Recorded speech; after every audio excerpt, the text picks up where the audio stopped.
আশা করি ভালো আছো, আমিও ভালো আছি।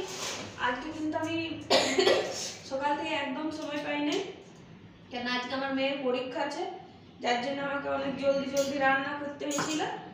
আর এই দেখে আমার রান্না হয়ে গেছে, তো আমরা বেরোবো, তার জন্য খাবারটা বলছি খেয়ে এলে তারপর আবার সেই 5টার সময় আসবে। এখন না খেয়ে গেলে তো হতে পারে না, খেতে ইচ্ছা করছে না ওর। তো তাও বললাম যে খেয়ে এলে অল্প স্বল্প খেয়ে যাবো, তুই থাকবে। তো দেখো আমি জলদির মধ্যে যা পেরেছি তাই রান্না করেছি, বেশি কিছু বানাইনি। শাক, পোস্ত, চাটনি, ডাল এই সকলেই বানাইছি। আর এই মেয়েকে খেতে দিয়ে নেবো, তারপর আবার আমরা সবাই কোথাও ছাড়তে যাব। তো ওখানে তো আমার ব্লগে তোমরা। তো ফাইনালি আমরা কলেজ পৌঁছে গেছি। এখানে দেখে নাও, ও সিট নম্বর দেখছে, মানে হল নম্বর, সিট নম্বর না, রুমেরই দেখছে। তো এর পেয়ে গেছে D1-এ আছে। তো তো দেখতে পেছো আজকের পরীক্ষা কিন্তু দেয়া হয়ে গেল সব ছেলেদের। সব ছেলেরা বেড়ে বেড়ে আসছে, আর আমাদেরটাও দেখছি আমি যে কোথায় আছে। তো ওই দেখে নাও, দেখতে পেয়েছো ওই যে আসছে, এই দেখে নাও, আর হেসে হেসে চলে আসছে। আর ঘর এসে পদে বললে যে খিদে লেগেছে, তো টেনশনে কিন্তু খাবার খেয়ে যায় নাই ভালো করে, তাই জন্য এইসে পদে বলছে মা খিদে লেগে গেছে, তাহলে তাড়াতাড়ি চিড়ে ভেজে দিই।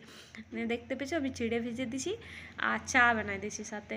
তো চিড়ে ভাজাটা দেখো আমি বাটিতে এমনি করে দিলাম, কিন্তু ছেলেদের ওই দিক থেকে আওয়াজ এলো যে চিড়ে ভাজাটাতে কিন্তু একটু পেঁয়াজ, লঙ্কা কুচি, চানাচুর মিলিয়ে দিবে।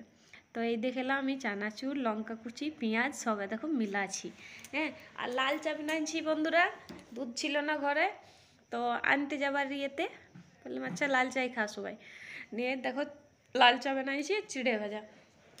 তো সব বসে আছে দেখছো, আর যে কখন দিবে এই দেখলাম ভাগ করে করে দিচ্ছি। তো ভাগ করে করে দিয়ে দিল। আর তোমরা আমার ভিডিওটা কেমন লাগে কমেন্টে জানাও, আর আমার চ্যানেলটাকে কিন্তু তোমরা সাবস্ক্রাইব করো, কমেন্ট করো, শেয়ার করো, লাইক, মানে কি বলবো তোমাদেরকে, ডেলি একই কথা। তো